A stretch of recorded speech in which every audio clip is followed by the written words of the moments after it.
Okay, testing. Okay. Bismillahirrahmanirrahim. Assalamualaikum warahmatullahi wabarakatuh. Salam sejahtera and a very good afternoon. I bid to Rector and Deputy Rectors of UiTM Cawangan Negeri Sembilan, Head of the School of Biology, UiTM Kuala Pilah, Dr. Ida Muriani Mat Yassin, Datuk-Datuk, Datin-Datin, Professors, Lecturers, Frontliners, Medical Practitioners, and fellow responsible citizens. How are you doing today? I hope we are all doing fine amidst this nasty pandemic that is going on. Okay. Nevertheless, thank you for joining us today, and I hope everyone is doing well. I am Dr. Amirul Adli bin Abdul Aziz from UiTM Kuala Pilah, and I will be your moderator for today. First of all, I would like to thank the School of Biology, UiTM Cawangan Negeri Sembilan, Campus Kuala Pilah, for organizing the most anticipated webinar entitled COVID-19 Vaccine Awareness, Why is it safe to be vaccinated? Especially considering the global event we are all facing at the moment and how important it is to educate the public on this serious matter that concern the very survival of humanity as we speak. Okay. Before we proceed, let us all have a moment of silence to pay respect to all of the lives that we have lost in fighting this deadly pandemic. Also all the lives that we have lost during the movement restriction order or movement control order, that we couldn't pay respect to them because of the roadblocks. Okay. Also, we pay tribute to all the sacrifices that have been made, especially by the frontliners who work days on end to provide the best services to the public, be it medical services, transportation, food services, public safety, and etc. For the Muslim, let us ask for blessings and forgiveness by reciting Ummul Kitab Al-Fatiha.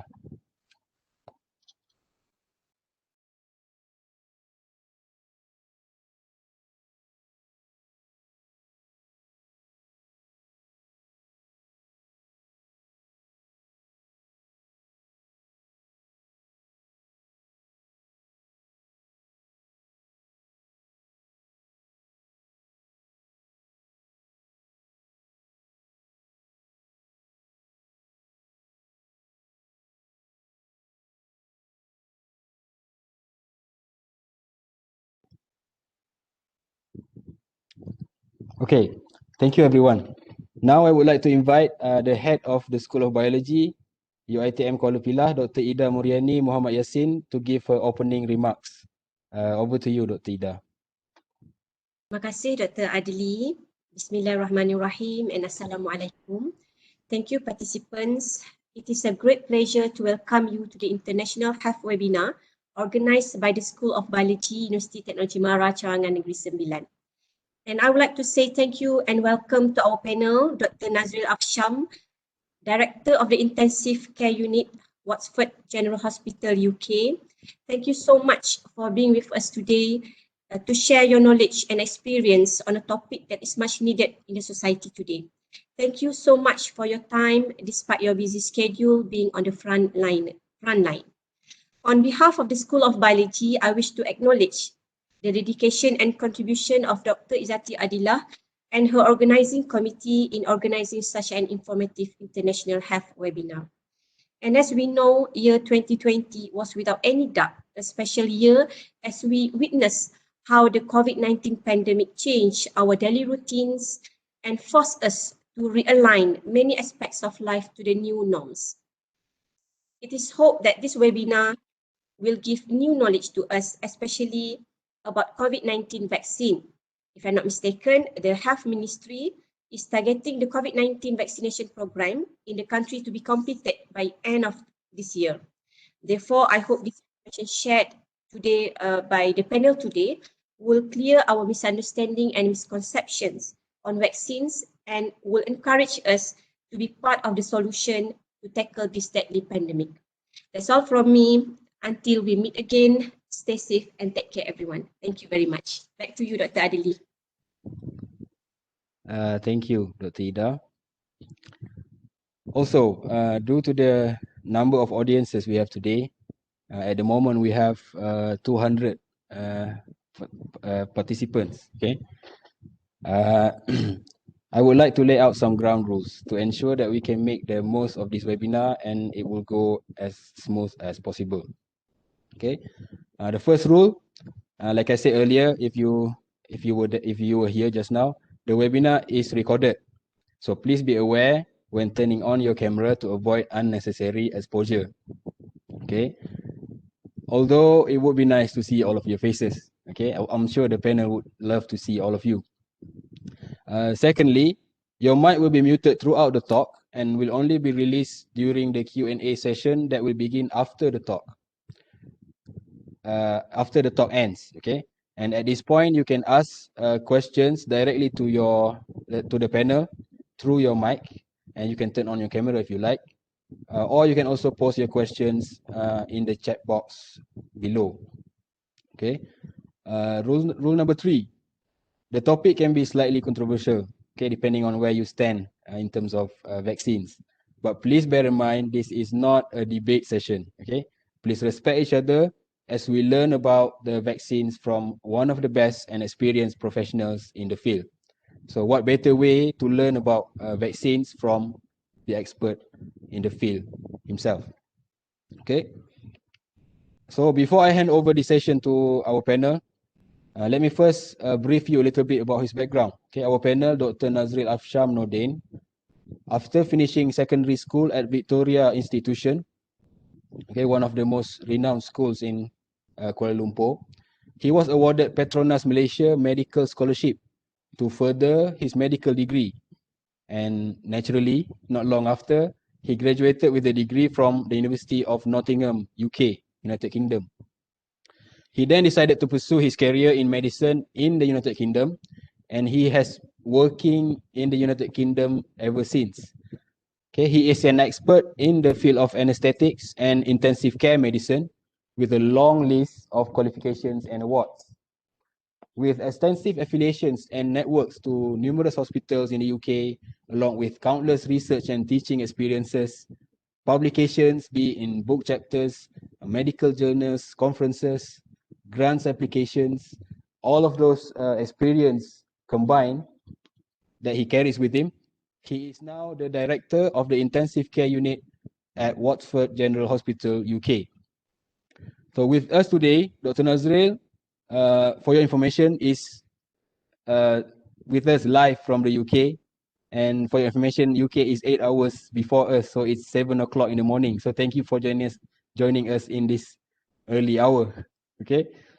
He will be discussing the basics of vaccine science, herd immunity. I'm sure all of you would have heard that, immunity berkelompok, COVID-19 immunology and current strategies with regards to vaccines, the safety profile of each vaccine, and some of the concerns regarding data on death from vaccine administration. Okay, vaccine related death. This is what I'm sure most of you are really concerned about right now. Okay, along with some other meaningful sharing sessions from his experience being on the front line. So without further ado, I call upon our respected panel, Dr. Nazril, to begin his talk. Over to you, Dr. Nazril. Thank you, Dr. Adli, for that lovely introduction. And I'm really pleased to be here, to be able to speak to all of you.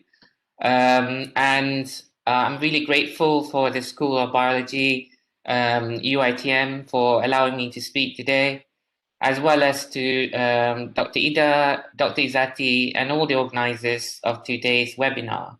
It gives me great pleasure to be able to talk to you because I feel this is a topic that is clearly very important. It's important for several different reasons, mainly because we are in the midst of an extensive pandemic. And as a frontline worker, I feel it is my duty and also my responsibility to be able to give you an idea of what I am going through in the front line in the UK, as well as talking through the basic sciences of vaccination and why do we think that vaccine awareness is important, particularly in these current times. So I'm currently working in the UK. Next slide, please. If I can move the slide. I work within the National Health Service in the United Kingdom, which is basically a fully funded public health service. We do have a private sector, but it's very small compared to the large NHS, which is the main employer. I am a practicing frontline clinician. I work in an intensive care unit, which is quite busy at the moment.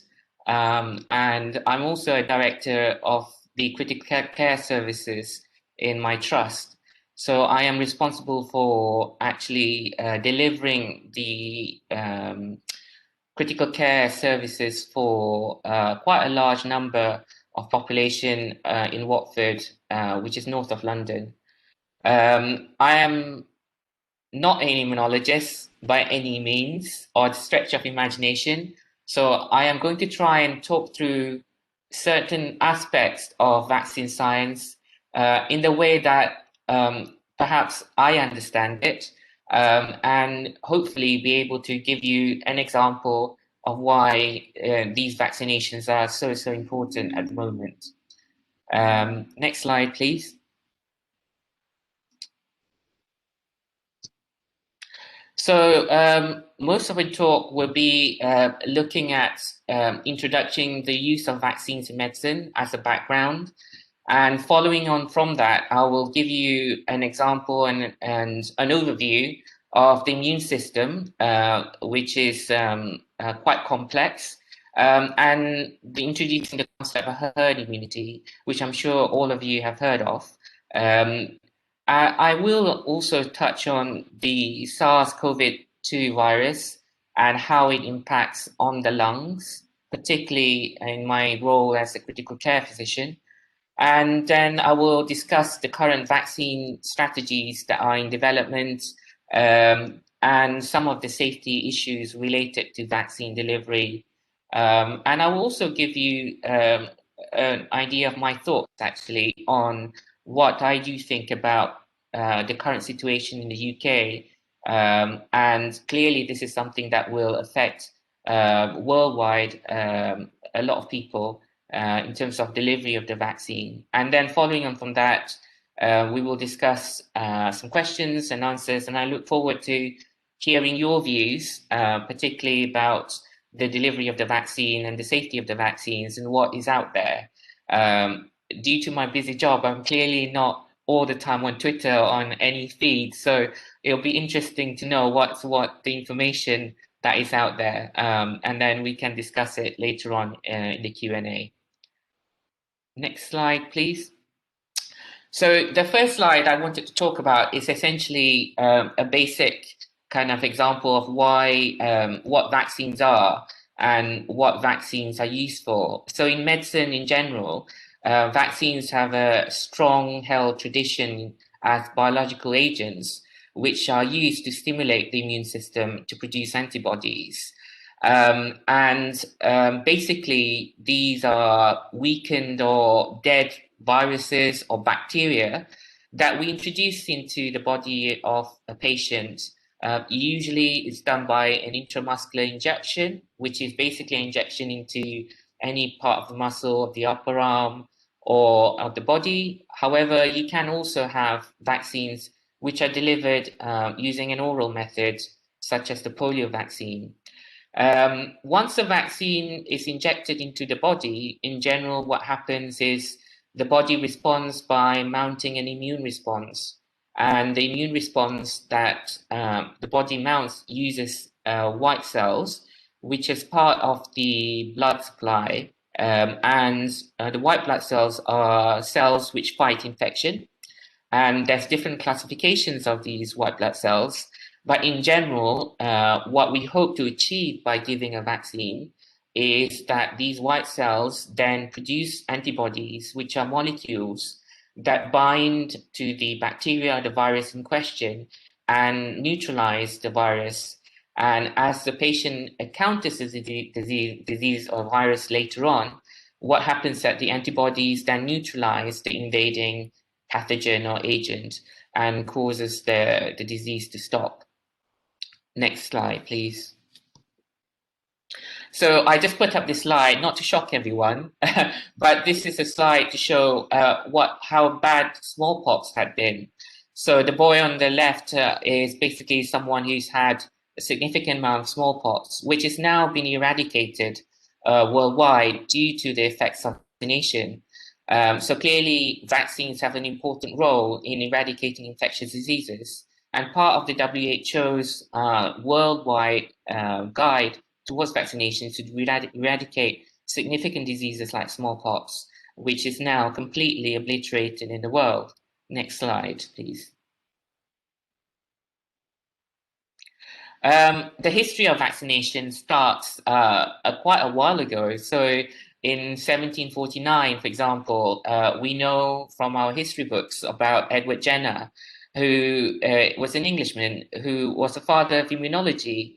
He introduced the development of a smallpox vaccine, which is particularly useful in terms of treatment of the smallpox disease, and basically has contributed significantly to the development of vaccination programs. In a way, vaccines, or the smallpox vaccine, was the first live vaccine, which is basically introducing a live organism into the arm of a patient. And by doing that, that patient then develops immunity to that particular bacteria or virus. In essence, the word vaccine comes from the Latin word vacca, and vacca actually stands for cow. So it's quite convenient for us today to think that vaccination has historic roots in Edward Jenner's work in terms of actually eradicating smallpox. And this has been going on for hundreds of years. Next slide, please.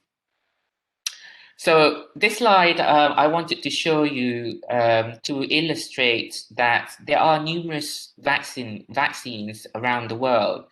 And they are tuberculosis, the BCG vaccine, polio, hepatitis B, measles, diphtheria, tetanus, pertussis, as well as newer vaccines such as the pneumococcal vaccine, which has been used around the world in order to actually eradicate disease.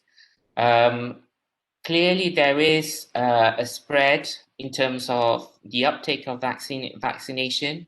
This particular slide shows the coverage of vaccinations around the world in terms of the share of 1-year-olds who've been immunized against a particular disease. And there are extensive immunization programs around the world. So vaccines as a whole have a good historical precedent in actually providing good immunity against disease. Next slide, please. Clearly, there are problems and there are issues with delivering vaccines. In the third world, there are vaccination programs. For example, on this slide, we were talking about the use of the inactivated polio vaccine, which is one of the vaccines that have used to eradicate polio, and one of the World Health Organization's programs in terms of eradicating infectious diseases is to try and eradicate polio completely from the world today. And this was a vaccine that is orally given and developed by a doctor called Jonas Salk in 1955. Next slide, please. And I speak about polio because I feel that it began with polio, that my field of critical care medicine started. Polio is a very debilitating neuromuscular disease. It causes severe muscular weakness, leading to difficulty in breathing, similar to what we are going through right now with the COVID-19 pandemic. As a result of the polio outbreak in the 1940s and the 1950s, we had the birth of intensive care medicine, which as you can see on the right-hand slide, which shows that there's iron lungs, and these lungs are basically like tin cans whereby patients are being placed in order to provide negative pressure so that the lungs can expand and the patients can breathe throughout their breathing cycle. Next slide, please. So the idea of vaccination and the way to eradicate disease is by introducing this concept of herd immunity. And herd immunity basically works essentially by providing a group of people or a population with a vaccine that allows the virus to be contained. So in the slide, for example, at the top part of the slide, when there is no immunization in the population and only some get vaccinated, then the virus easily spreads throughout the population. And this is what we are trying to avoid with the current pandemic. However, with good immunization programs and good availability and good uptake of vaccinations, and most people do get vaccinated, then we hope that the virus will be contained and that there will be an ability for us to actually stop this pandemic from going any further. Next slide, please.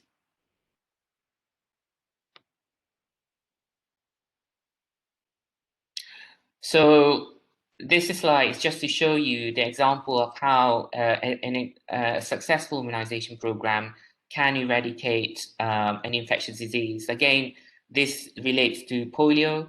In 1988, there have been polio outbreaks in several different countries.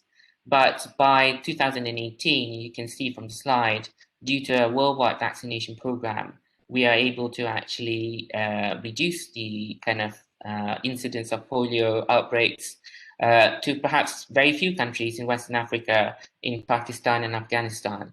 And related to this slide, we are looking forward to actually introducing vaccines to mass populations in the UK with the same reason, to try and eradicate the COVID pandemic. Next slide, please. So just as I mentioned before, I wanted to introduce some concepts about the immune system, because I do realize that not everyone here would be familiar with this. So what our immune system does is obviously it's a part of our blood, and it contains cells which fight infections and infectious agents such as bacteria and viruses.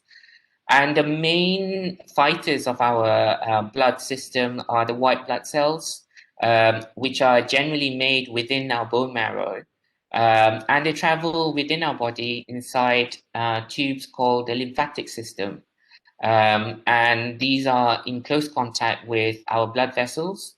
And there's, as I said, several different types of white blood cells, and each and individually they have particular functions related to the fighting of infection. So, for example, on this slide, we have lymphocytes, which are specific white cells which attack bacteria and viruses. And we have plasma cells, which are also components of the immune system, which produce antibodies that fight the infection. And in this slide, we can see that there is a distribution of these white cells across in our tonsils, the lymph nodes in our neck, the thymus gland, and also in the lymph vessels around the body, and the production of the factory where it's produced in the bone marrow. Next slide, please. When we talk about immune systems and immunity to infections, just as a background, there is usually a rapid response to any infection, which we call the innate immunity. And again, these are comprised of several different cells.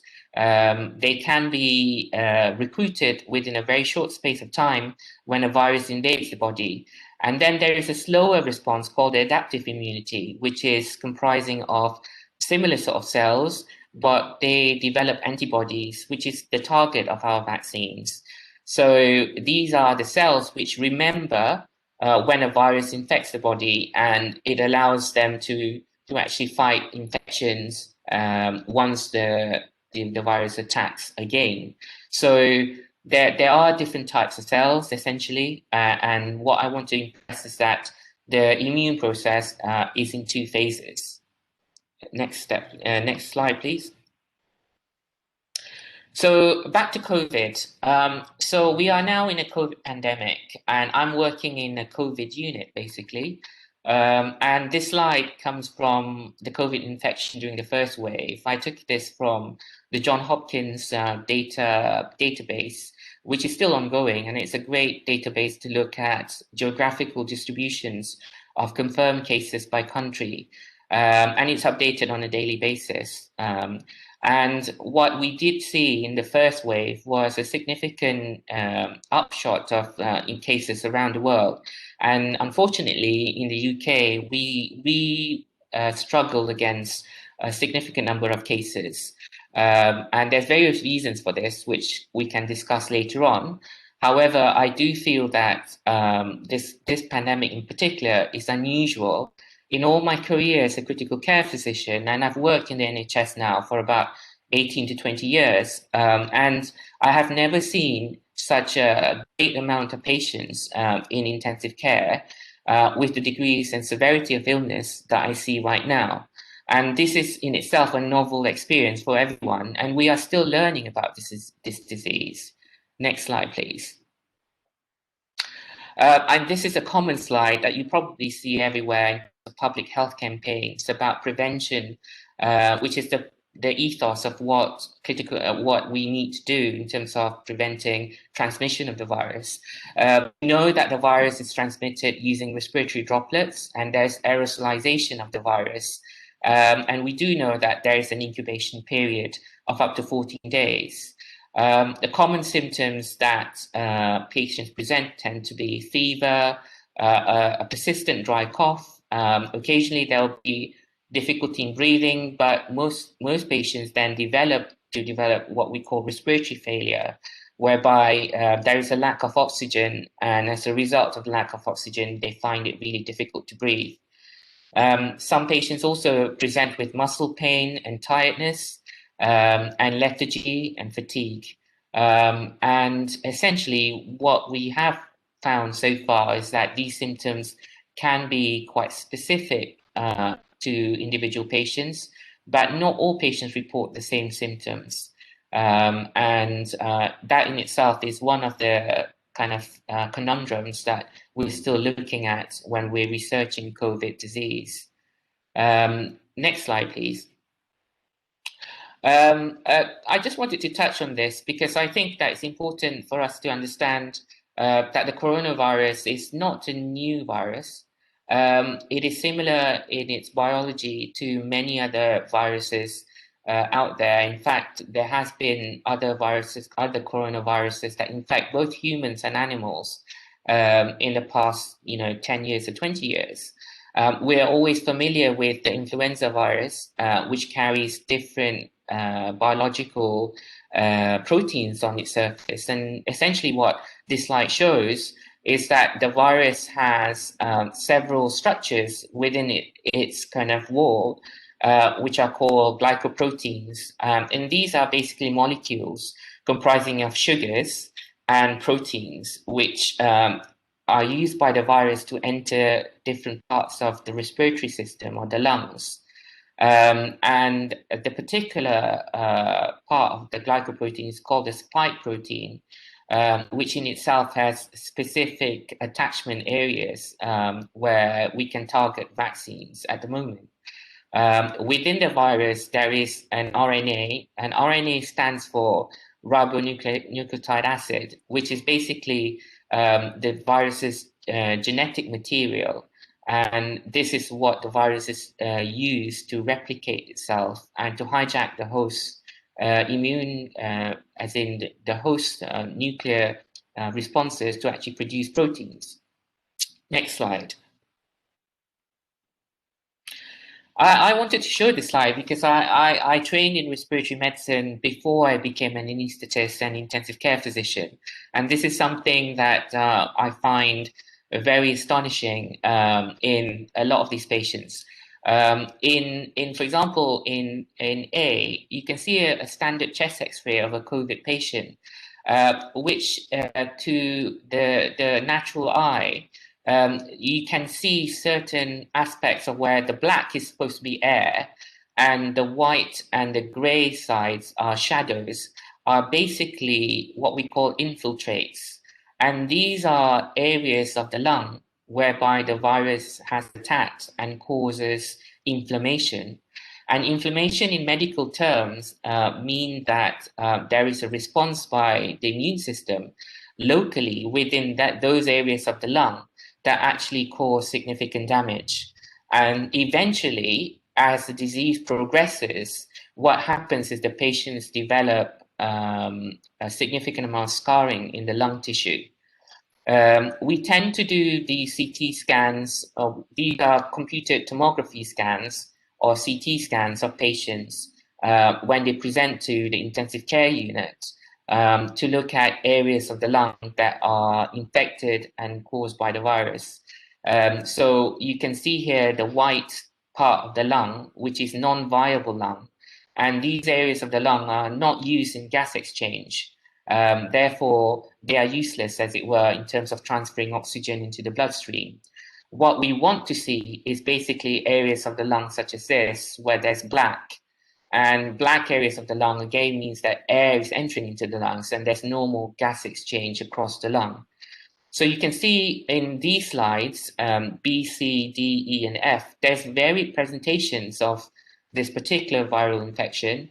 And a lot of these lungs, if you do scan them, show significant areas of what we call infection or consolidation.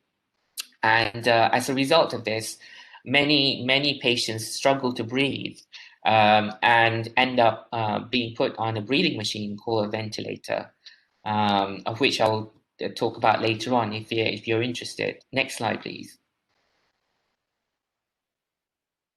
I just wanted to show what we do in intensive care for these patients, because this is also an area of contention about how far do we go in terms of providing oxygen therapy.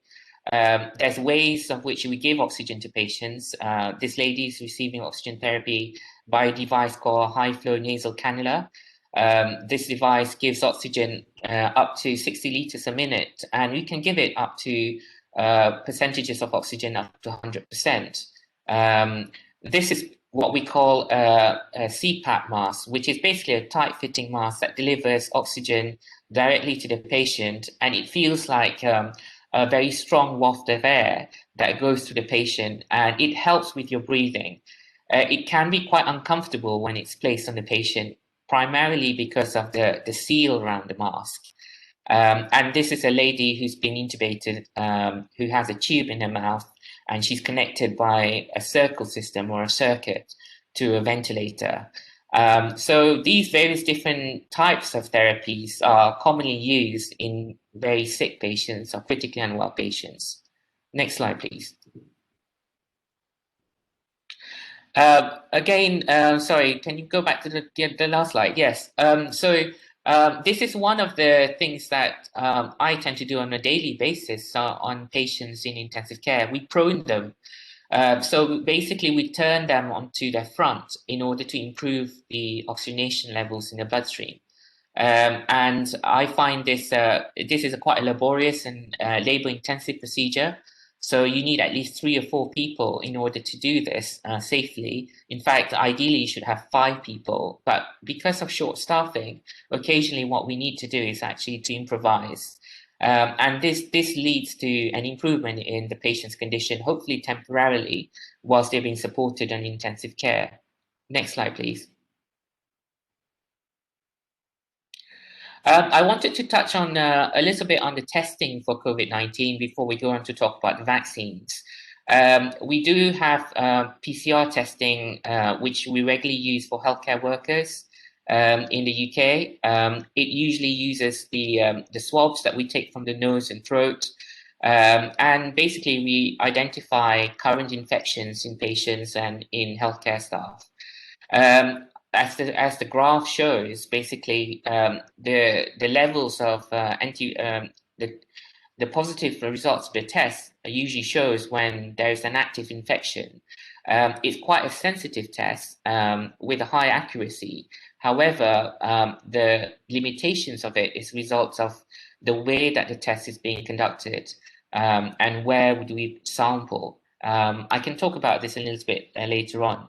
But essentially, PCR testing is what we commonly use right now and is widely used to detect the virus at the moment. Next slide, please. Antibody testing is still something that we do as part of a research program here in the UK. It does tell you how much antibodies you have in your bloodstream. It basically tells you when you were exposed to the virus, you've now developed immunity, which is slightly different from what we discussed earlier on, which is just detecting the presence of the virus. These tests, again, are used not extensively in the UK. We use them only in research purposes compared to the PCR testing. Antibody testing is not as widespread as we hope it to be. Next slide, please. This is a little bit of a medical slide, but I make no apologies for this because I do think that it does illustrate quite nicely what happens to the cells in your body during an immune response. At the beginning, you do get an influx of your T cells, which are the white cells that fight infection. And as 2 or 3 weeks elapse, you get the adaptive immune response, which is responsible for producing immunoglobulins, which are the antibodies. And these are denoted here as IgM, IgA, IgG. And these are the memory of our immune system in order to actually attack the virus when it presents after re-exposure. Next slide. So the idea of the vaccine, as we discussed earlier on, is to develop a strong, long-term adaptive immune response. And I've hinted to you already that there are various different cells. And the idea of the whole vaccination program is to develop a herd immunity.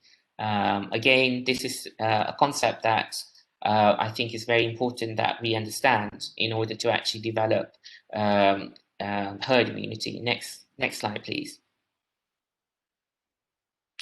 So on we go and talk about the different types of vaccines that are being used at the moment. So this is probably an area of controversy, and there's lots of research that's ongoing, and there's a lot of information, or let me say misinformation, on social media. I've used some slides to denote what types of vaccines, platforms that are available. And these vaccines have been developed for other diseases, not necessarily for COVID. So they have a strong track record of research behind them. Particularly the viral vector vaccines are vaccines which are used to generate a strong immune response.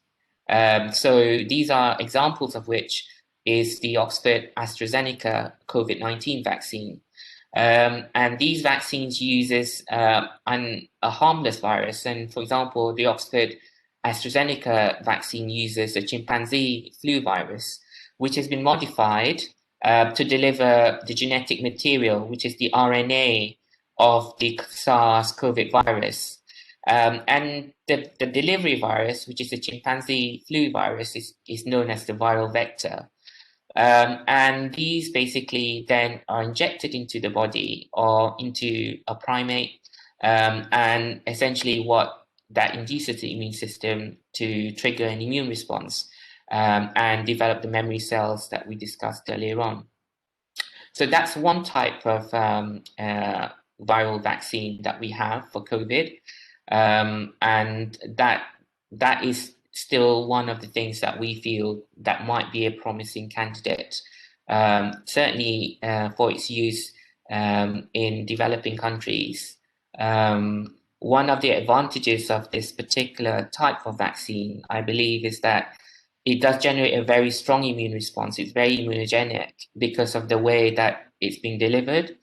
However, there are certain problems in the sense of it does need to be stored at a lower temperature. So the delivery of the vaccine, you may have delivery or logistic problems associated with it. Next slide, please. One of the newer variants of vaccines, which is very interesting, are called the nucleic acid vaccines. So these vaccines contain the genetic material of the SARS virus, which codes a specific protein. And essentially what it does, it uses the cells in the body to make up the antibodies following the introduction of the viral RNA. The one advantage of this particular method of developing nucleic acid vaccines is the fact that it's very low cost and very fast to develop.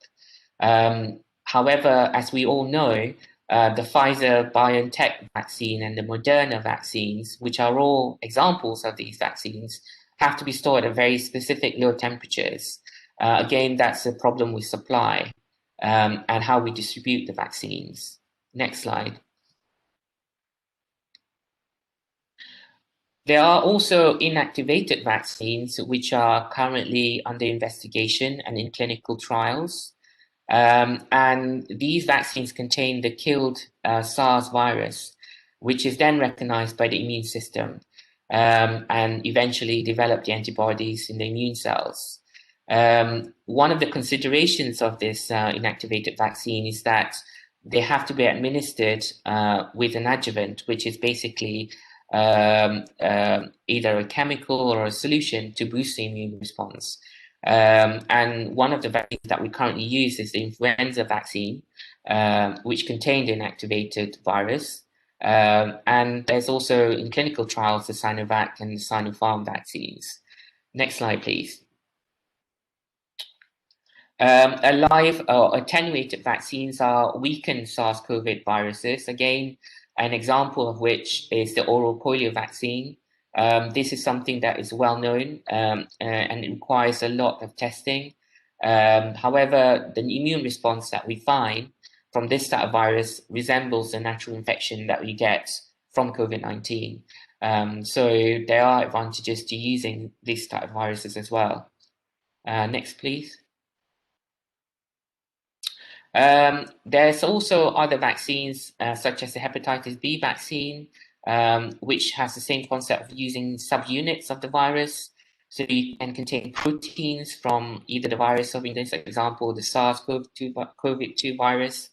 And again, they can be whole proteins or protein fragments of the viruses, which are packed into what we call nanoparticles or small kind of packets, which deliver the kind of antigen or the proteins into the bloodstream. And again, this similarly gives the virus or gives the body a chance to develop immune cells and antibodies. Next slide, please. This slide is just to show you what is in fact in a vaccine. In fact, 97% of a vaccine is basically water. Mainly what we see is that the active ingredient is a very small amount of the bacteria or the virus that you're using. And the adjuvants are basically chemicals such as aluminium, which are added to the active ingredient in order to stimulate a stronger immune response to the vaccines. And of course, we have preservatives and stabilizers, which are part of the vaccine component, which tries to maintain the quality of the vaccine to allow it to be stored safely at normal temperatures or at lower temperatures, and to prevent contamination. For example, in this case, it's basically sorbitol, which is a type of sugar which is naturally found in fruits in large amounts. And essentially, there are also residual traces of substances being used during the manufacturing of the vaccine. However, these are very, very small components of the vaccine, and I would be quite happy to say that most of the vaccine is basically purely water with a small amount of the active ingredient. Next slide, please. So a little bit of the mRNA vaccines. These are the type of vaccines that are currently on emergency use in the UK. We are rolling out an extensive mass vaccination program for the population because we are currently in a state of emergency. So we do have the Mrna vaccine and Pfizer BioNTech vaccines, which are both introducing RNA into the bloodstream to try and stimulate the immune response. Like I mentioned before, these are not actually the viruses. They are actually components of the viruses which are injected into the body to induce the immune response. Next slide, please. It's not a new technology by any means. We have used mRNA vaccines, or it's under research for many years now in looking at introducing cancer vaccinations. So a lot of these technologies have got a viral platform that has been in extensive use and research. It's been trial and tested and in hundreds and thousands of different patients prior to it being introduced in the general population. So in terms of the safety of these vaccines, even though they are newer technology, they do undergo a rigorous form of testing. And there are several different parts of that testing program that I will allude to later on. Next slide, please. Can you go back to the previous slide, please? One of the common side effects that we have when we have mRNA vaccines, and this pertains to the COVID Pfizer and the COVID Moderna vaccines in particular. We tend to discuss this with patients when we administer the vaccine. Certainly, there will be a degree of tenderness or swelling at the injection site, and that's a local inflammation response. There can be also headaches, muscle aches, joint aches, and stiffness, and this can be up to 12 to 24 hours after the vaccine's been injected. A lot of patients can feel slightly tired, and occasionally you might get a fever or feel slightly cold, and that might be a result of the immune response that's been triggered by the viral antigen that's been injected into you. And the usual advice that we give is just to take some paracetamol for the fever, and basically it will subside within 24-48 hours. There have been several reports when the Pfizer vaccine was first introduced in December in the UK of 2 patients developing what we call an anaphylactic reaction to the vaccine. And anaphylaxis is basically a severe allergic response to the vaccine, and it's very rare. I would say that this is probably in the regions of 1 in a million or even more. And there are precautions that are being taken during the administration of these vaccines to ensure that patients who do not have any allergic reactions, patients do not have allergic reactions to components of the vaccine before they're being administered. So there's a checklist that we actually do before the patients get given the vaccine. Obviously, currently, we don't know enough about the anaphylactic reactions because we don't have enough vaccines being deployed as such. So we cannot say quantifiably what is the risk at this stage. But compared to the effects, in terms of the local effects, anaphylaxis is very, very rare. Next slide, please. Sorry if this is a busy slide, but I just wanted to show you that these vaccines do undergo quite significant testing in terms of trials in humans and evaluation trials. So there are different phases of these vaccine trials that lead to licensing of the vaccine, for example, by the FDA. And in this current paradigm of where we are now, where there's a global viral pandemic, a lot of these vaccine developments have been going through a shortened pathway. However, there is no compromise in terms of the safety and efficacy of these viruses, or vaccines, sorry, in terms of actually its safety profile. So a lot of drug companies and pharmaceutical companies have invested a lot of money in large-scale manufacturing, and this is a financial investment upfront in order to ensure that we have good vaccines. And there, in fact, over 100 vaccines that are currently being looked at across the world in terms of its potential development. Next slide, please. So these are some papers that are from the medical journals looking at the efficacy of the vaccines. So this one particularly relates to the Pfizer vaccine. And there's good numbers. There's at least 40,000 participants in these studies.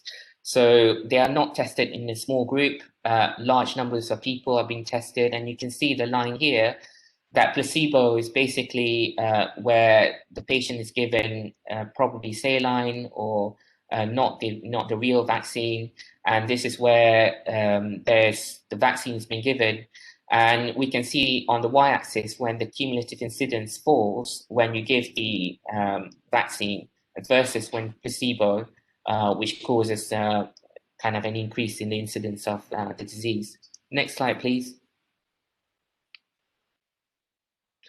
Just a reminder again about how it works. Again, it's injected, the patient's injected with the vaccine. The vaccine enters the cells, the RNA, and tells it to produce the coronavirus spike protein. And this causes the immune system to produce antibodies and activates the T cells, which then remembers and actually attacks the virus when it gets reinfected. Next slide, please. This is particularly related to the Mrna vaccine.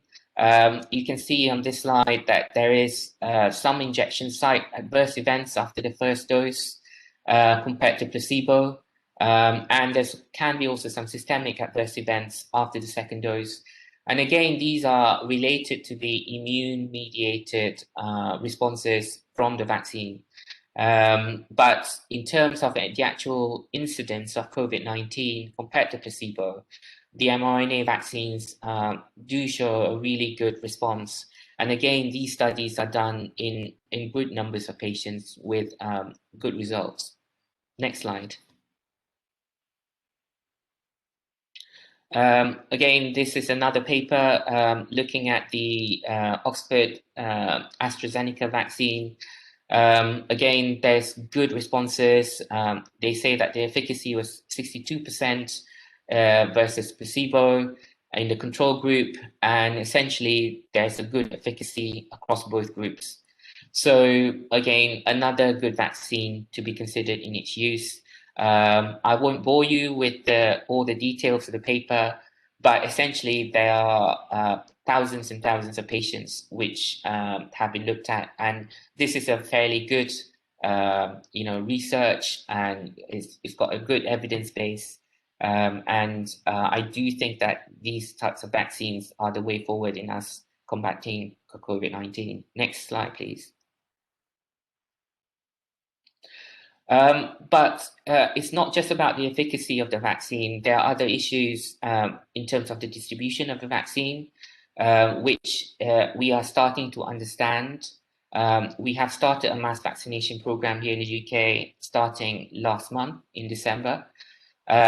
Clearly, there is a lot of communication issues, which is part of the reasons why healthcare professionals like myself are engaged in public awareness campaigns to induce trust and discussion about the vaccines. There's obviously a degree of supply and logistics involved in terms of staffing and distribution, particularly the cold chain distribution of vaccines that have to be stored at very low temperatures.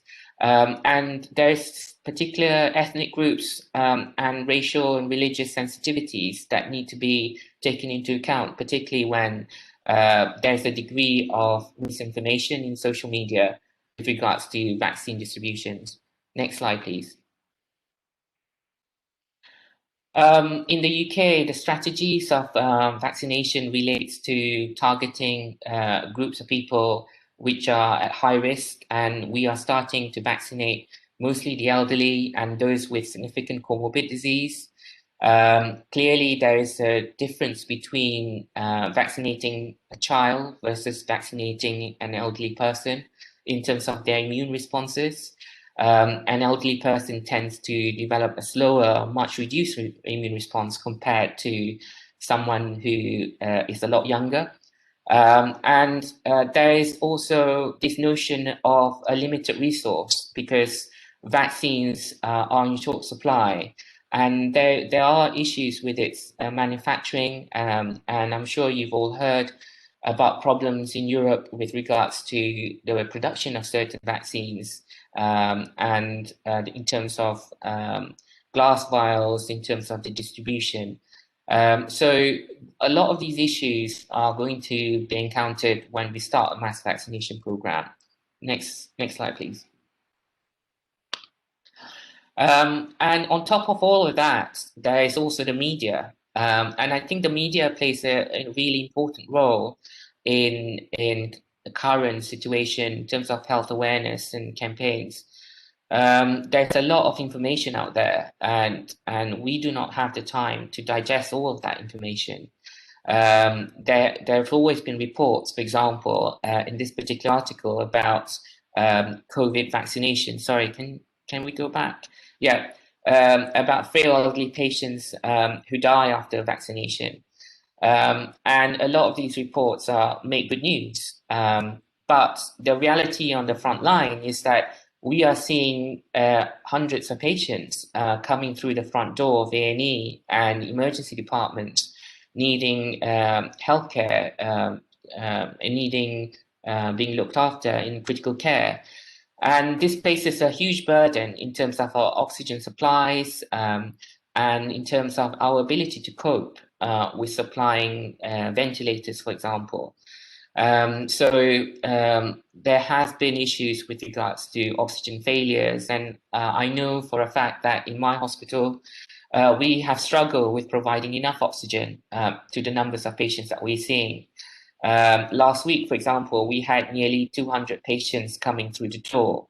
And this places a huge amount of burden to a very strained healthcare system. And we do not have enough nurses to care for these patients. And so in my mind, it's imperative that we heed this call to vaccinate people in order to reduce the burden of disease, to prevent our healthcare system from being overwhelmed. Next slide, please. So this is just a picture of Margaret Keenan, who was one of the first kind of patients in the UK to be vaccinated. Again, this was an example of how the media tried to emphasize that the administration of a vaccine is safe, that most people will tolerate it very well, and that there's also been key celebrities that have been appearing on TV to try and promote the idea of a safe vaccination campaign. Next slide, please. What I do want to mention here is that this particular pandemic is unique in that it's created an ideal condition for mistrust of COVID vaccines to thrive. And I think part of the problem for this is due to the complexity of the disease process, because we do not fully understand COVID-19. Anybody who says they understand what it does to the body probably is doesn't work in intensive care, because we see so many different varied presentations of this particular problem. It's astonishing that 1 in 20 people still describe themselves as anti-vaxxers for COVID-19.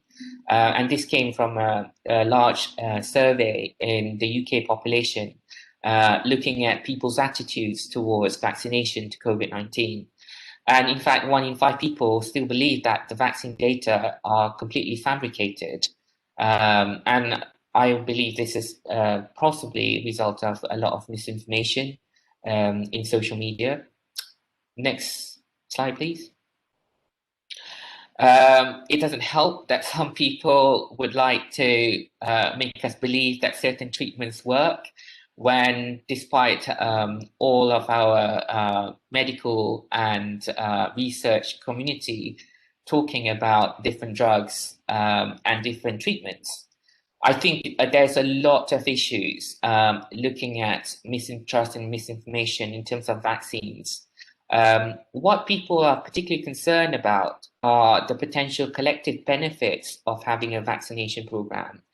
And I think people would think about the likelihood of themselves getting the COVID-19 infection versus the effectiveness of a vaccine and its side effects. And I think there's also a lot of fear or hesitancy with regards to the speed of the vaccine development. Because the vaccine's been developed so fast, clearly it cannot be safe when actually the same rigorous processes that are being looked at in terms of the trials that I discussed have been used, particularly with these vaccines. So all the standards have been kept in terms of the production of these vaccines. Next slide, please. And I do believe that the skepticism to vaccines are generally linked to a wider crisis of trust. And this has crept into the general population as a whole. Just a general mistrust of any information that is being given out there. As a result of this, us frontline workers and the people who work within hospitals, emergency departments are suffering due to burnout because of looking after the numbers of patients from this particular disease. Next slide, please. I wanted to kind of implore society as a whole in terms of its moral and ethical implications about where do we stand in terms of the health of the nation or the health of the population as a whole. It's easy to think of ourselves as this person, who we really think about the vaccines as something that affects yourself. However, what we're looking at here is a population where we want to achieve herd immunity to protect others. And I think this is a concept that perhaps would be really beneficial to think of in terms of what the ethics are in terms of patients who do not get the vaccines or people who do not receive the vaccines. Next slide, please. There are cultures around the world, particularly in the Western world, which is very individualistic, and patient autonomy, for example, is very much well respected, and independence and self-sufficiency. So I think these kind of attitudes play a role in terms of the vaccine and the agreeability of patients to actually receive a vaccine. Many patients, for example, would want the best for themselves. However, in a collectivistic culture where we think about the society as a whole and doing what's best for the society, then when you change that question to talk about what would you do if your mother or your father develops the same illness, would you not want to protect them? And that changes people's attitudes towards getting vaccination when it's to protect a loved one rather than to protect only themselves. Next slide, please. So in the last slide, I just want to say that I believe that the vaccinations that we have are safe and it saves lives. Next slide, please. I do think that this is the current available vaccines have good safety profiles. They've gone through rigorous clinical trials. We do have a lot of unanswered questions in terms of long-term immunity and the mixing of the vaccines. But in general, I do think that this is the way forward. And I really feel that the more people would take up the vaccine, I would feel more comfortable working in the front line, knowing that I also have the support of the rest of the population in trying to vaccinate themselves against this particular horrible, nasty virus. So with that, I'd like to thank you all for listening. I'm very aware that I've actually gone over my time by about 4 minutes, but I'm more than happy to take any questions at this stage. And I'll pass it back to Dr. Adli. Yes. Thank you so much, Dr. Nazril. That was really an interesting talk with a lot of informations, probably some of which we haven't really heard of. So all we normally hear is always from the social media. And as Dr. Nazril said, there's a lot of misconceptions and misunderstandings in social media, which is something that we shouldn't rely upon. So I realize it's already 4 p.m. I really appreciate everyone who stays and listen to the talk. We will go into the Q&A sessions in a bit. And the link for training hours we provided for UiTM staff and for everyone else. There will be, the link will also met for a feedback form that you can fill in, which will grant you an e-certificate, which will be processed in a few days' time, hopefully. Okay. Thank you, everyone, for staying a little bit past 4 o'clock. So before we enter the Q&A session, I guess it would be appropriate to take some photos.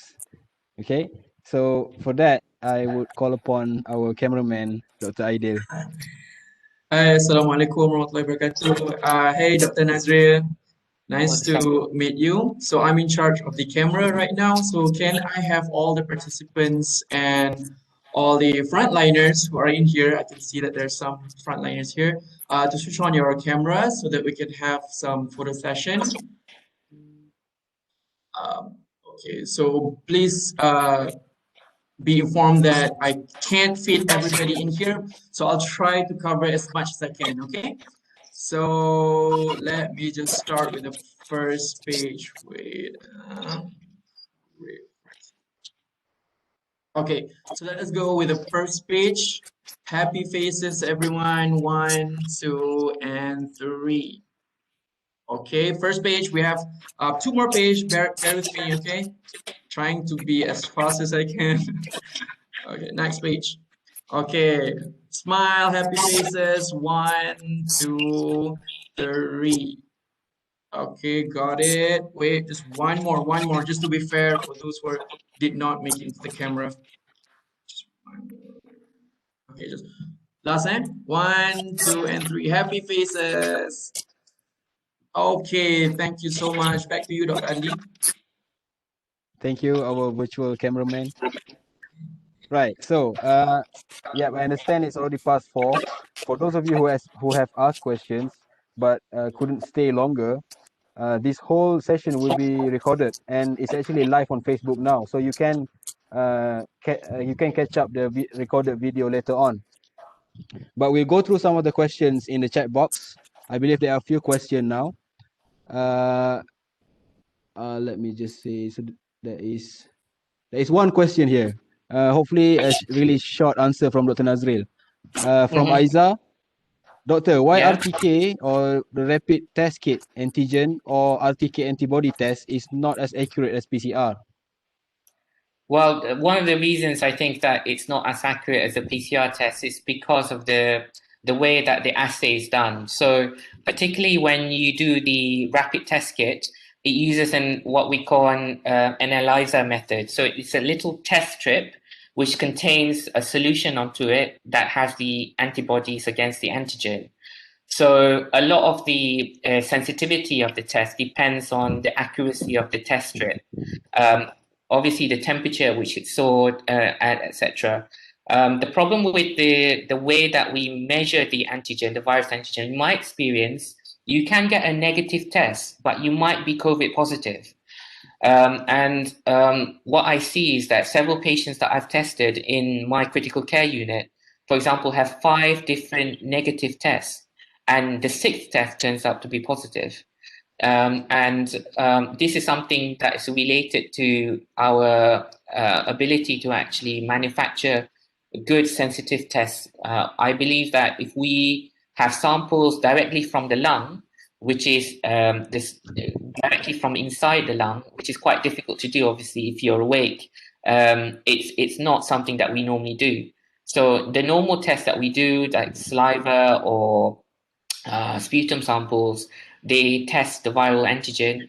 onto a little test strip. And basically the RT-PCR is much more accurate compared to the standard kind of quick test that we use. I have, for my own use, a lateral flow test, which is basically given to healthcare staff, which we test ourselves every week before we go into work to ensure that we are negative from a COVID perspective. And that allows the NHS to screen its staff on a weekly basis. So that's how I would say how it works.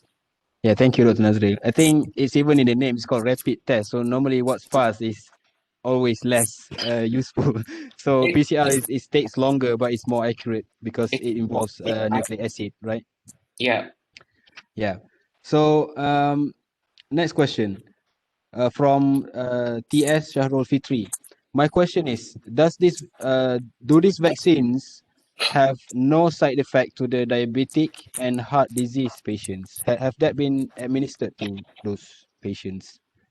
Yes, the answer is there is no evidence that these vaccines cause any harm to patients with heart attacks or heart disease or any diabetic patients. We have administered these vaccines to an elderly population in the UK. Most of them are in their 70s or in their 80s. And right now we have seen very few side effects.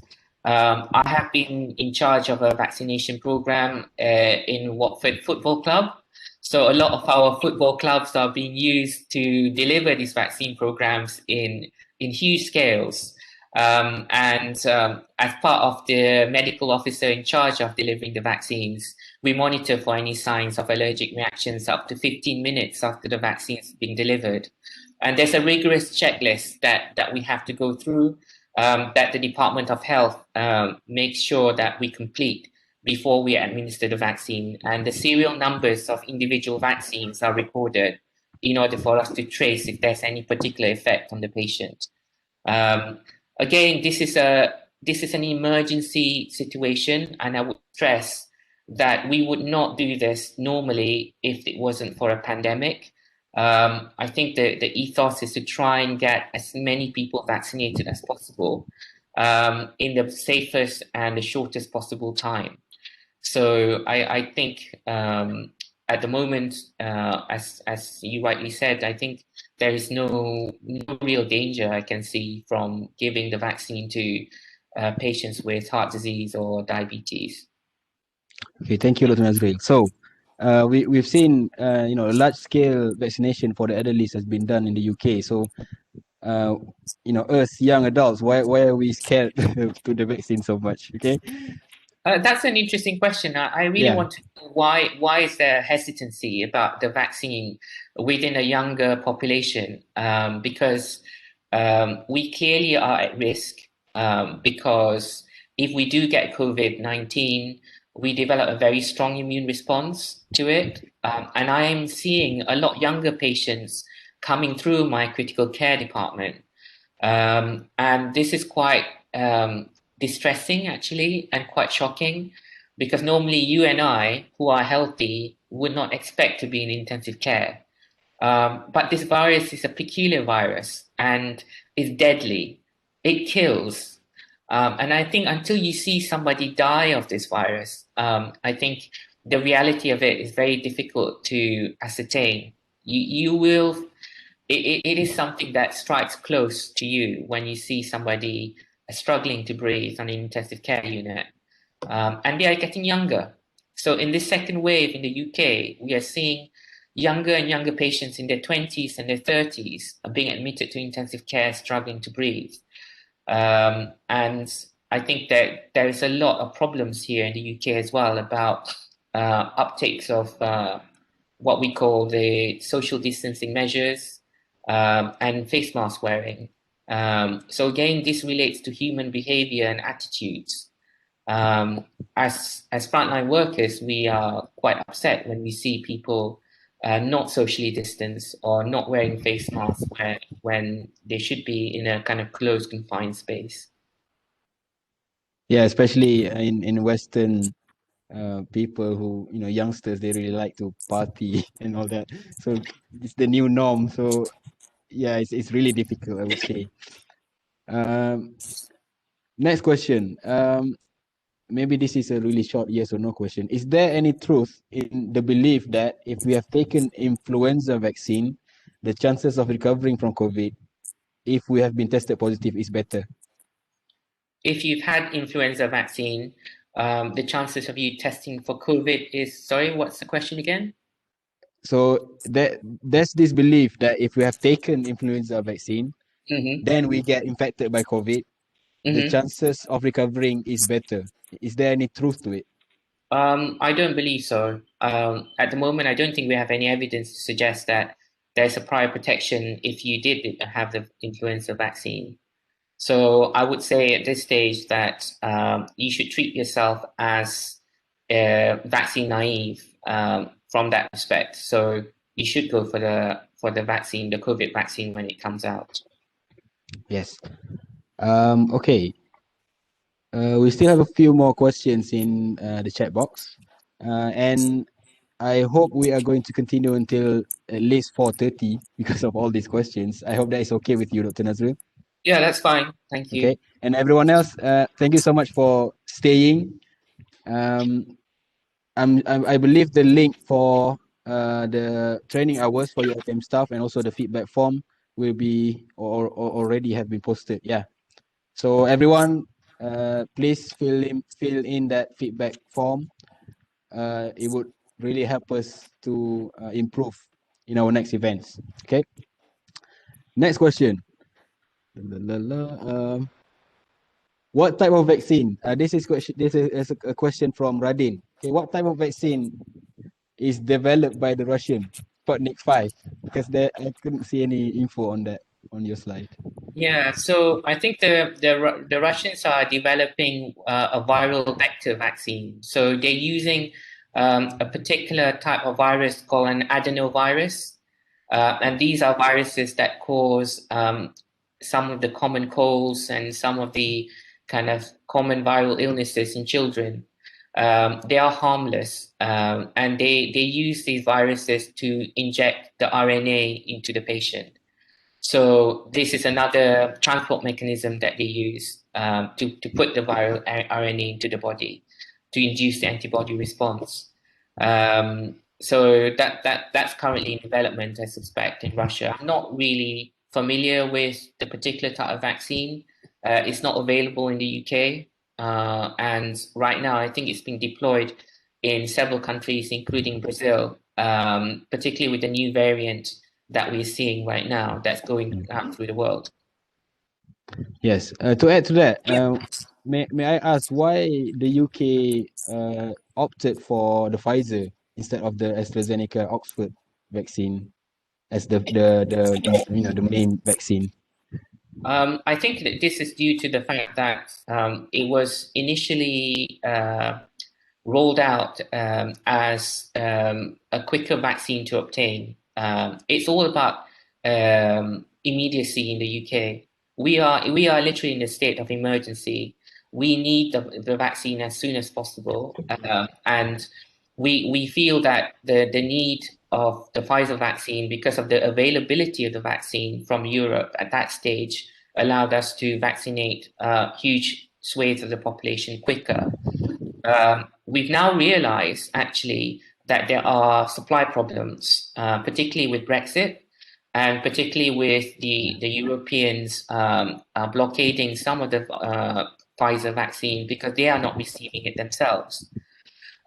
So one of the issues that we are going to face is this collaboration between different countries about who gets the vaccine. You know, it does not mean that you are more important than another country in terms of getting a vaccine, but what's available is more important, because what you need is that herd immunity in order for you to open schools and get factories open again and get offices working again. So there is an economic consequence of several lockdowns, as you all know. Okay. There's this one interesting question from Ahmad Azani. Assalamualaikum, Doctor. Could you please tell me more on what the term passive vaccine that they got from convalescent plasma donor? Okay. Does NHS use this blood plasma as an alternative to treat COVID-19 patients there? Okay, that's a good question. I mean, this is something that's been researched quite extensively in the UK. We have a trial that looks into the use of convalescent plasma in one arm of our REMAP-CAP trial, which I'm part of. And essentially, passive immunization means you inject a component of the blood of a patient that has recovered from COVID. So the idea being is that that component of the blood, which is called plasma, contains antibodies from the patient that's already had COVID, that's recovered, because we know that once you develop COVID pneumonia or infection, your antibodies may last up to 6 months after you developed it. So there is a drive for particularly male donors to actually donate their plasma, which is a component of the blood that contains the antibody, and then that is given to another person. Why, may I ask why specifically male donors? So that's interesting because one of the reasons of we are in short supply is that a lot of the genetics of COVID relate to there is a theory that suggests that there is a hormone imbalance that results in the susceptibility of patients to COVID-19. We do not know fully how this works, but if you look at the population in critical care and the unwell patients, it's striking that most of them are men, and women do develop COVID, but they develop a less severe form of COVID than men. Most of them are in their middle age and of an Asian background. Again, there has to be a genetic component to this, which we don't fully understand. It's a very good question, though, about this male preponderance for COVID. I don't think we fully have the answers yet. Okay. There's one question from a UiTM student, actually. So thank you, students, for joining this talk as well. We need more participants from the youngs because they are the news spreader. They spread news through social media like wildfire. So we need this to spread around and expose to the youngsters. So his question is, his name is Iqbal. As we know, vaccines are developed by introducing components of the virus, for example, the spike protein. Yes. But looking at the current situation where COVID-19 is continually mutated, how do we ensure that our vaccine is significant or effective? I think this probably regarding to the flu vaccines that are not, it's always not as effective because of the mutation rate. Any comments? So the belief in the scientific community at the moment is that the mutation rates for COVID is very, very, very less compared to the flu virus, essentially. So when you vaccinate somebody against the flu on a yearly basis, we call it a quadrivalent vaccine. And the reason it's a quadrivalent vaccine is because it immunizes you against 4 different types of flu viruses. And these are related to the strains of the flu viruses that are present in the community in that particular year. When you develop a COVID-19 vaccine, what you're trying to develop is a vaccine just against the spike protein. And we know that the spike protein is a very preserved part of the genetics of the COVID-19 virus. It does not change. So it is a good target, which a lot of scientists are putting their hopes on, so that they can actually target that continuously. There has been new variants in other parts of the virus, such as the different parts of the binding parts of the virus, which are less kind of targeted by our vaccines. And this is the worry, I think, that these new variants that are coming through, particularly in South Africa and in Brazil, that we need to kind of look closely and monitor for the effectiveness of our vaccines against them. Yeah, I guess that reflects to the need of really quickly achieve herd immunity, because then if we get rid of the vaccine as quick as possible, then that would give them less time to mutate. Is that right, Doctor? Absolutely, yeah. You do Yeah. need to get it. It's about speed and urgency, and clearly you have to balance that against the safety profile of a new medication or a new vaccine that you're introducing. However, we do know that the longer we wait, time is of the essence, and if we do not have that time on our hands, we might end up with a catastrophe. Okay. So there's another question from Jasmine. Hi, doctor. A little curiosity. That's what we like. A little curiosity. A person who has been positive in COVID-19, will that person has a huge chance to have it after they have been recovered? So is this the reinfection? What's the condition of the reinfection thing at the moment? Yeah, so far we've seen very few cases of reinfection of COVID-19. I personally developed COVID-19, or I had COVID-19 in April. Oh yes, I forgot to mention. Actually, yeah, Dr. Nazril had I can contracted the virus. share with all of you. Personally, as a healthcare worker, I myself developed the symptoms of coronavirus early last year in April. And as far as I'm aware, when I tested my antibodies up to 6 months after my initial infection, I still have good, strong antibody responses. And they say that the rates of reinfection, provided you have good antibody responses, is very, very insignificant. We still do not know, though, how long the immunity to coronavirus lasts. And that's one of the big research questions that we need to look into, is if once you get the vaccine, how long does that immunity last for? Will it last for 6 months, a year? And what are the long-term consequences of vaccination? Okay, next question. Is the vaccine safe for elderly people? I think we have answered the question. The UK has administered to a large scale number of elderly people. At least about, we've administered the vaccines to about 6 million people, and we have a population about 70 million. So about 10% of the population has been vaccinated so far, and the aim to achieve herd immunity is to actually vaccinate up to 70% of the population. Okay. Next question from Mio Muhammad Shafiq. How long, days or weeks, our body will respond in producing antibody after injecting the vaccine? So the vaccine, once it's injected, tends to produce a response within about 2 to 3 weeks after the first dose, but it needs a booster, and up to 21 days or up to 6 weeks after the first dose, if you give the second booster, that complements your antibody response and actually achieves 100% towards the end of that second booster schedule.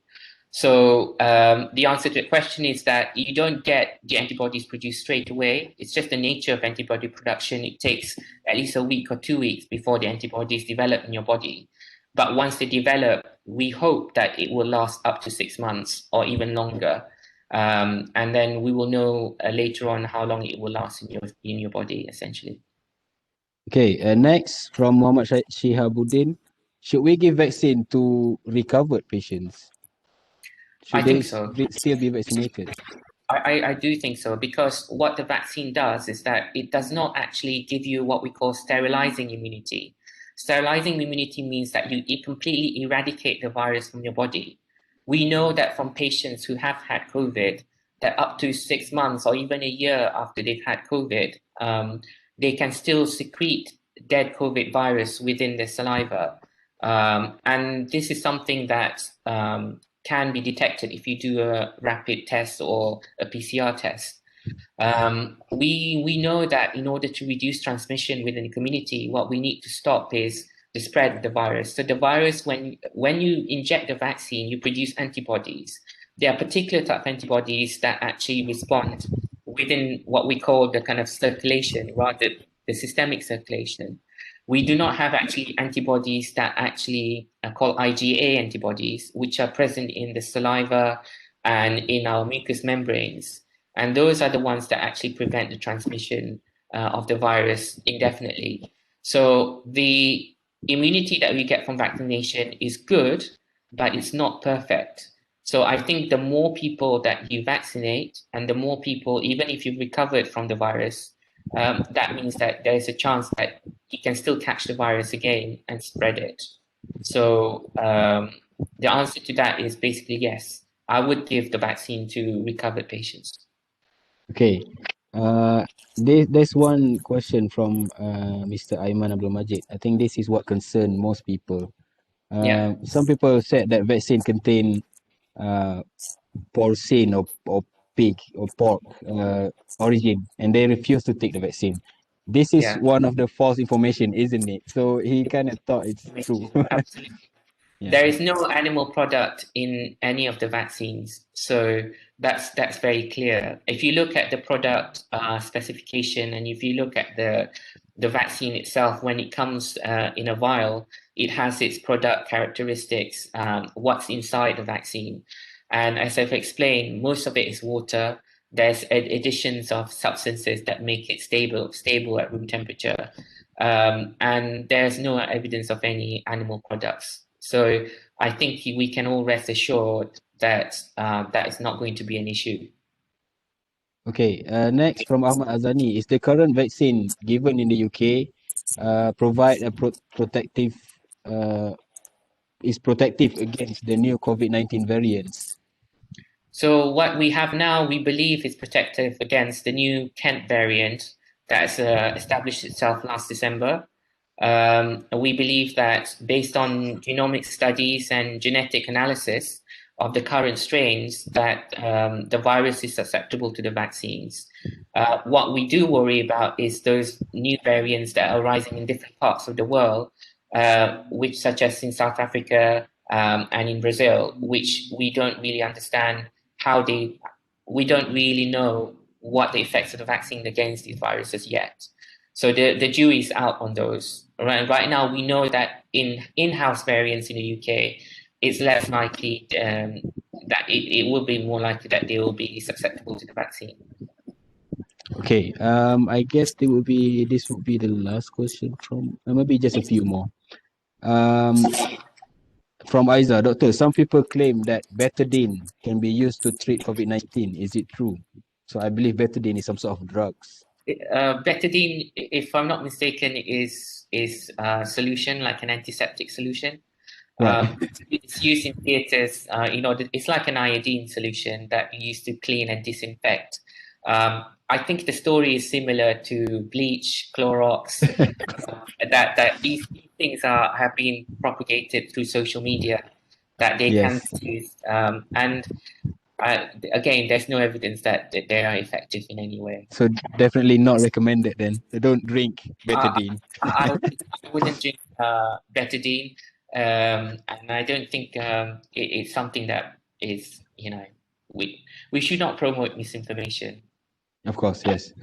Dr. Nazril, from Alina Nazri, how quickly could the vaccine stop the pandemic? This is probably a difficult question to answer, but let's hear your comments.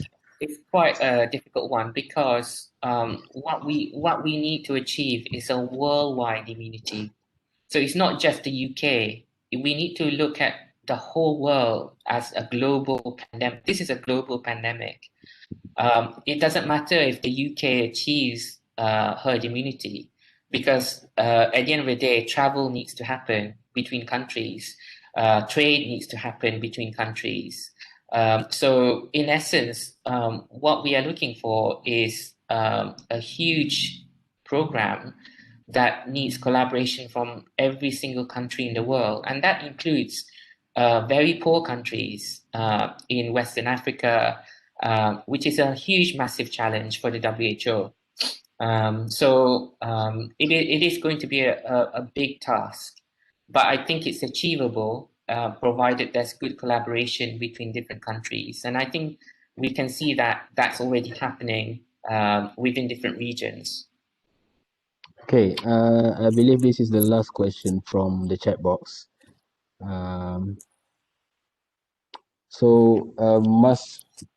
Mashfu'ah, what type of criteria of the vaccine should we consider? Sorry, what was the question? What type of criteria of the vaccine should we consider? I guess it has been discussed, safety and availability. That's Do you right. want to comment more on that?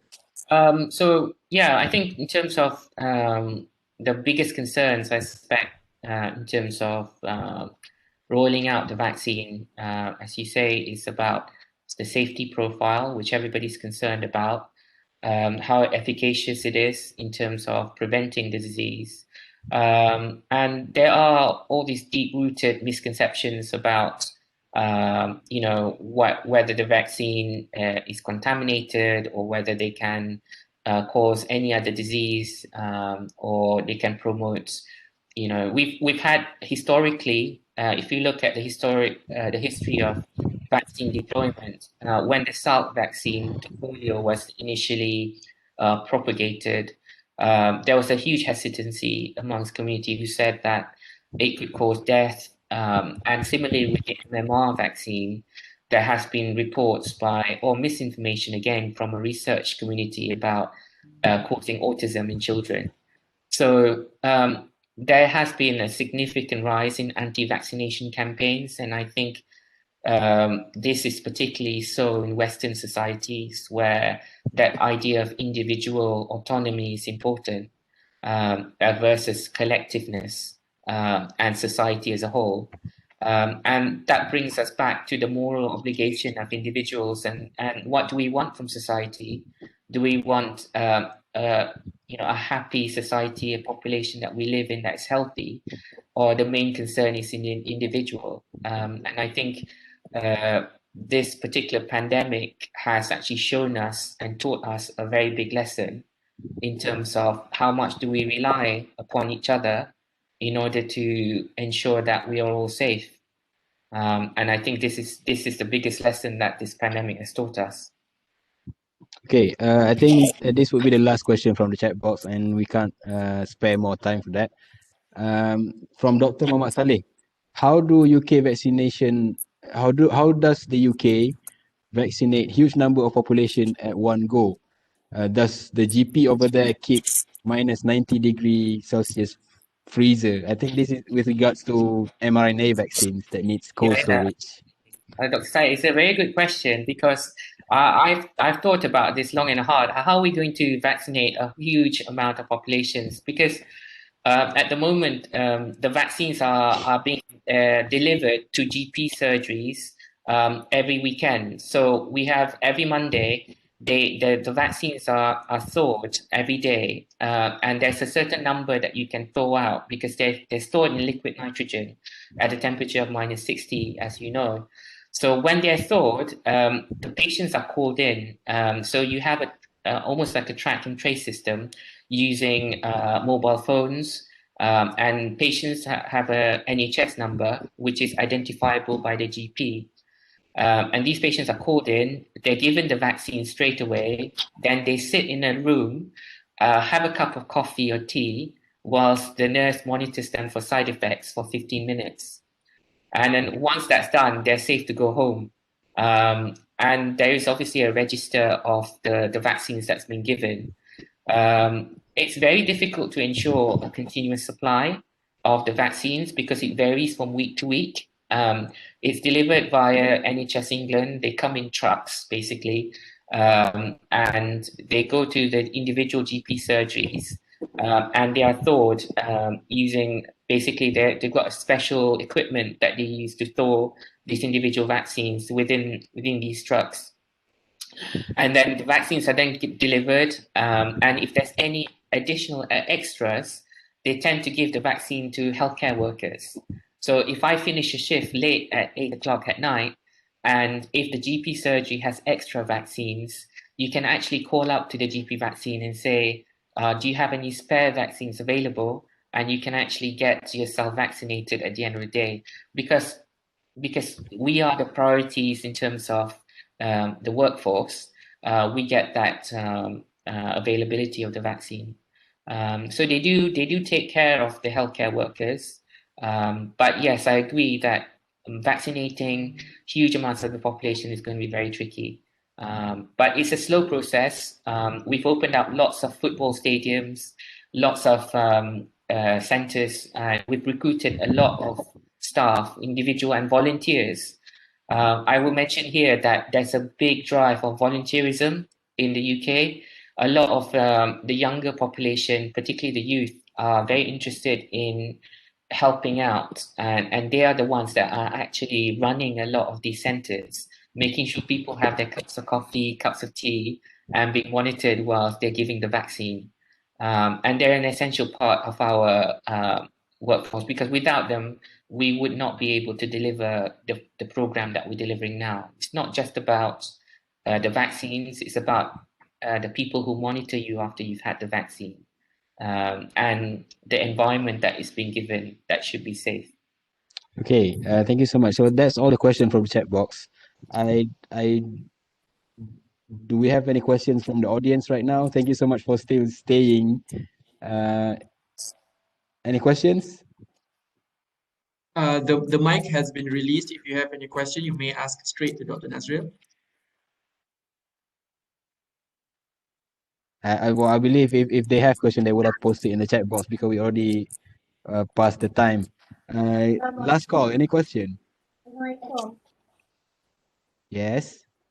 Yes, I would just like to tell Dr. Nazril that I'm one of the persons who is against the vaccine before, but after attending this webinar, I've changed my mind, and thank you for the information.